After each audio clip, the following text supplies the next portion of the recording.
Hello, this is the RPG Pundit, the final boss in Internet Shitlords.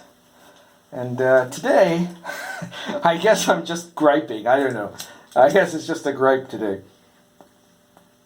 Because I've just done a search on Twitter, which I almost never bother to do anymore. Which is, you can try it, go ahead, do the same thing.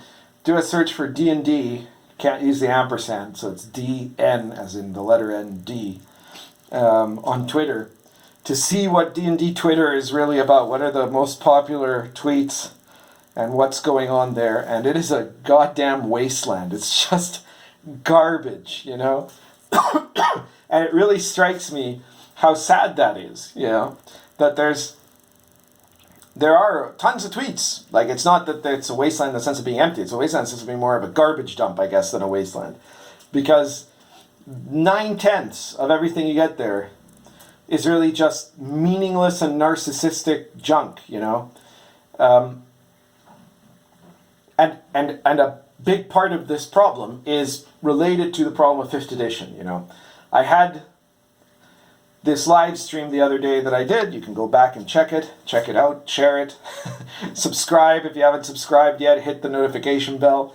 And be sure to support me. You can support me on Patreon or on PayPal, or you can purchase my products like my RPGPundit Presents series.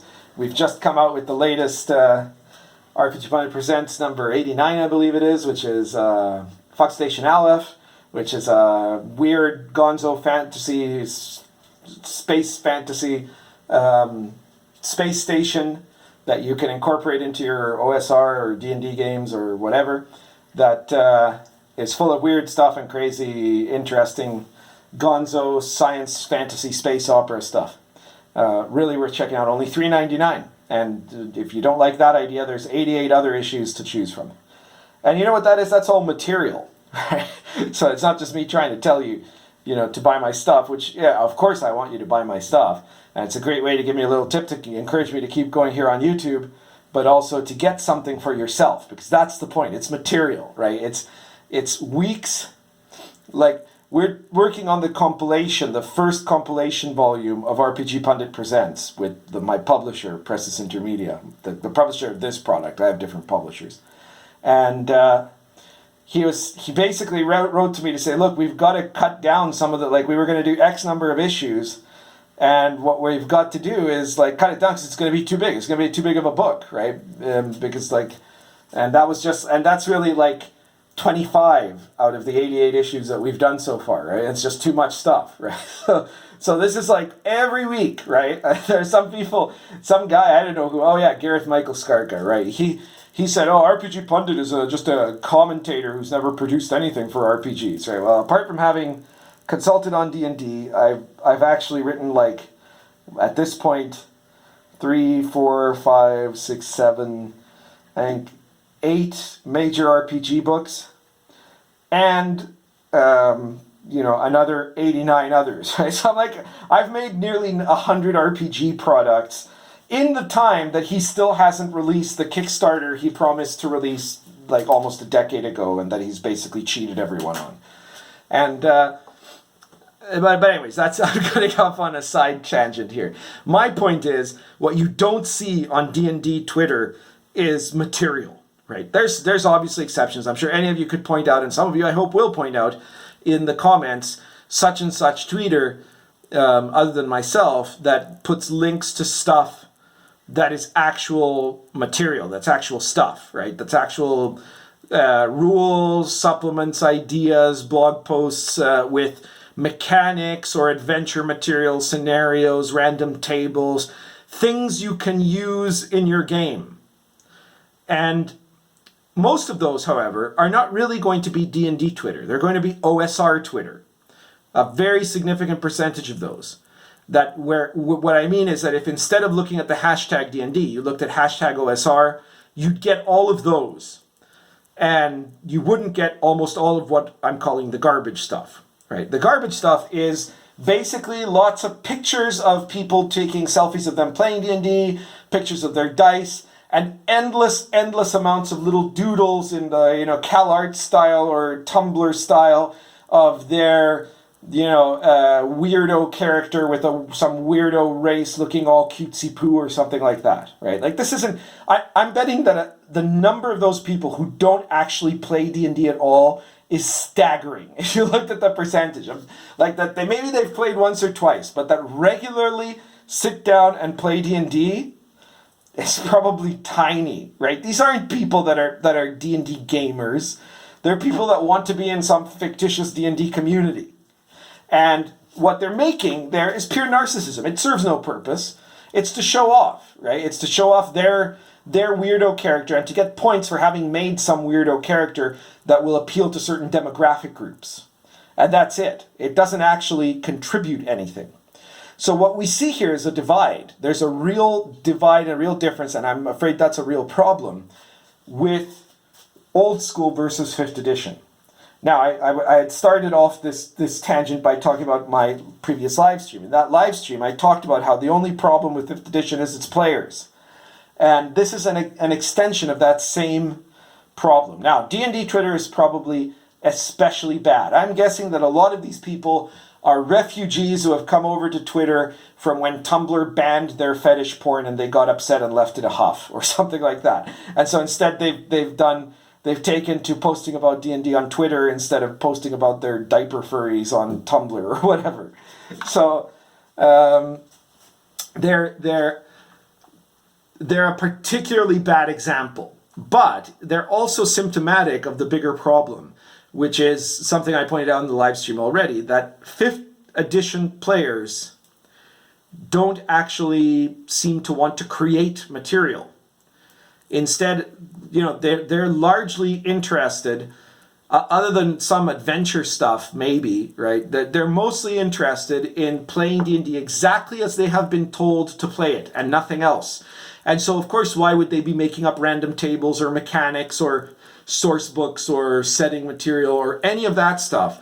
Because they're just consumers. They're just there to buy what the product that Hasbro tells them to buy and to play the way that the self-styled Illuminates of Hasbro tell them to play, and nothing else.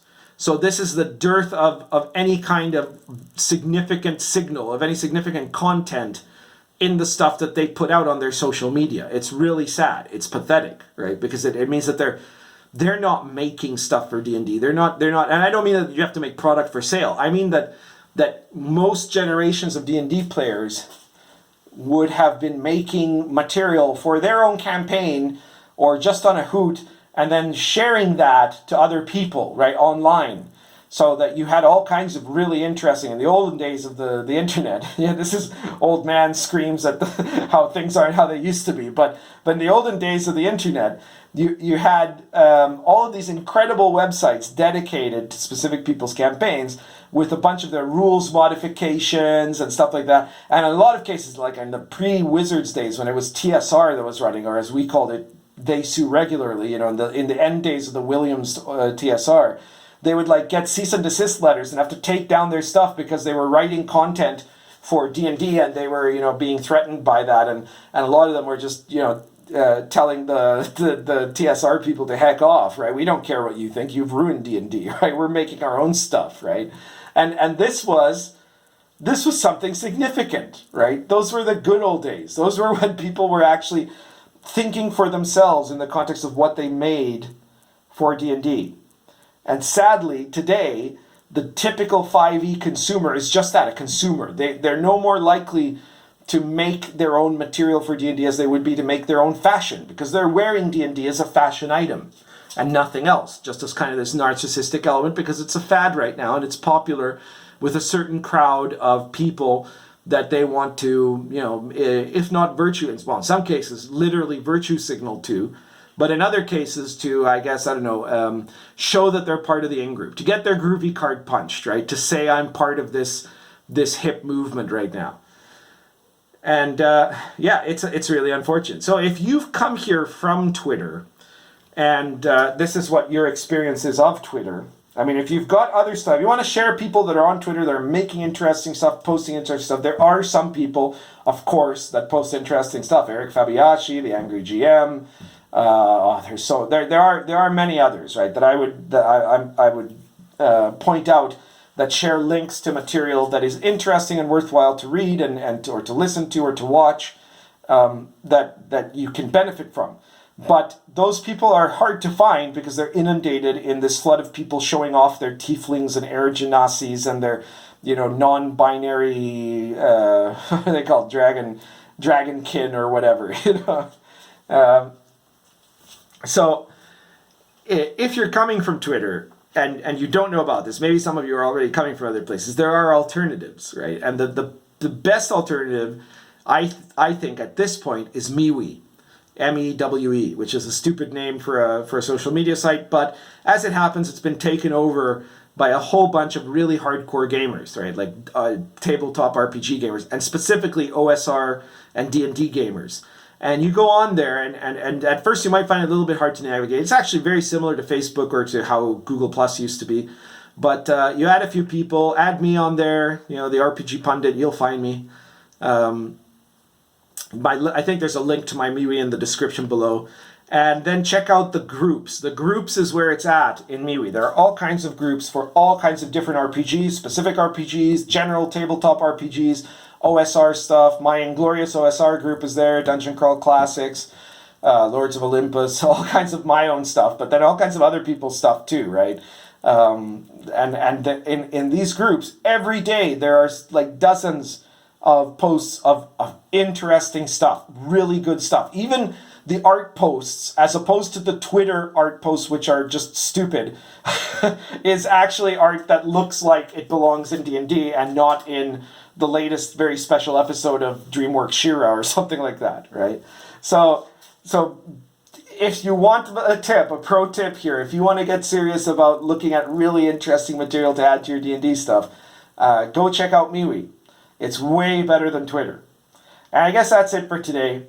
Again, if you want to help me out here and encourage me to keep making more videos and to make videos more often, the first and most important thing you can do is subscribe and hit the notification bell. And number 2, just as important, share this video. Share it everywhere. Share it where there will be people interested in it. Share it where there'll be people annoyed by it, especially. I love that.